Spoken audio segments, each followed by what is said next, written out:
Hey, what's up YouTube? Balder here, and today I'm going to be reviewing the DCS F-86F module from Belsimtek, the company that also made the Mi-8 and Huey simulators.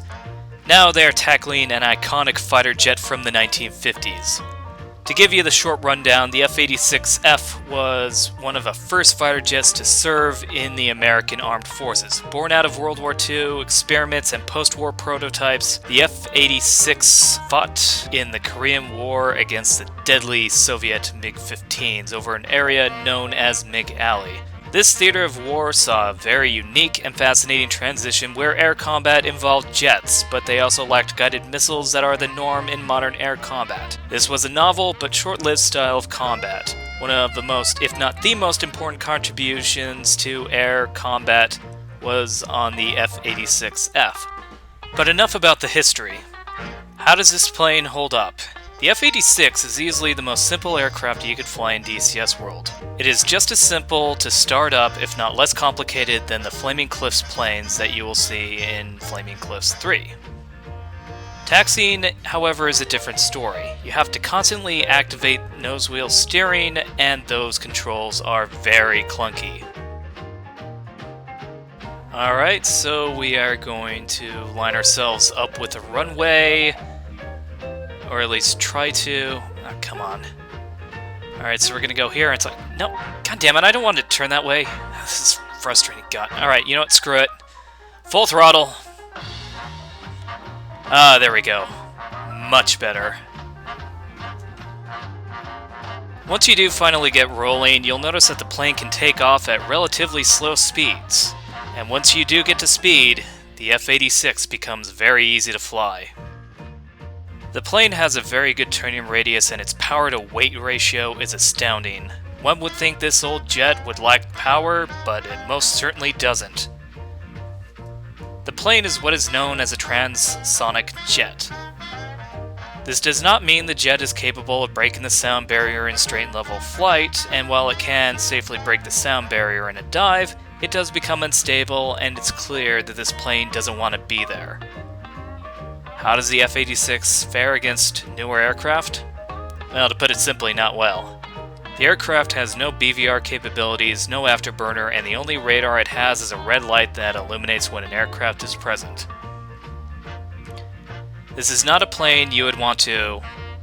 Well, I guess we can all make exceptions to that rule. Still, we are looking forward to the MiG-15, a fitting rival for this airplane.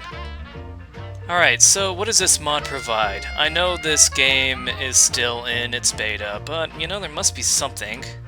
If you go to Instant Action, you can see that you have about 4 little scenarios that you can go into, which is pretty nice. But hey, let's see what type of training videos there are. Let's just go through here, and... wait, hold on a second. Where are the F-86 training videos? Do they not have it? Oh, okay. How about in terms of campaign? So we have a Flaming Cliffs 3, A-10, Black Shark, Mi-8, MiG-21, and no F-86. What the hell? Well, in terms of missions, if we were to go to the F-86, there are quite a few. So at least we have that, but what about user content? In terms of user-generated content, there really isn't a whole lot. Yes, we do have about 3 missions that have been generated by creators, and there is also a campaign that you can choose, but there's only one campaign you can get, and that's about it. One issue that strongly needs to be addressed is the lack of content for this mod.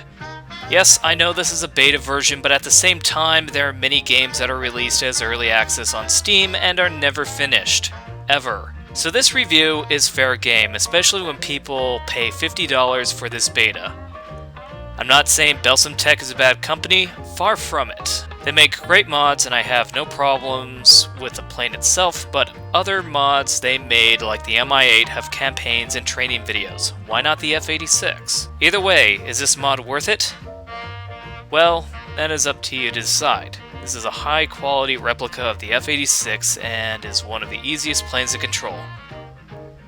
It's smooth, it's powerful, and let's face it, there's something amazing about truly dogfighting with bare-bone jet fighters.